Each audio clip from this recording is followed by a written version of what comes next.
يا أيها السيدات والسادة، وأنتم يا أصحاب السمو والفخامة والجلالة والسعادة. مش يقصد فيك أنت، لا يقصد في ناس آخرين. كلنا أبناء مجتمعات تعشق التكرار والإعادة، فقد قالوا لنا أن في الإعادة إفادة.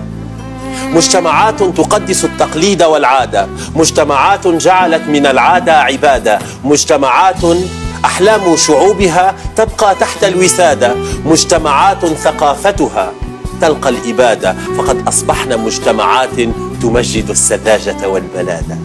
شعارنا لا للاختلاف لا للتفرد، فهذا نوع من أنواع التمرد، ألا نشبه بعضنا انبتات عن الجذور، ألا نكرر بعضنا من الانتماء تجرد.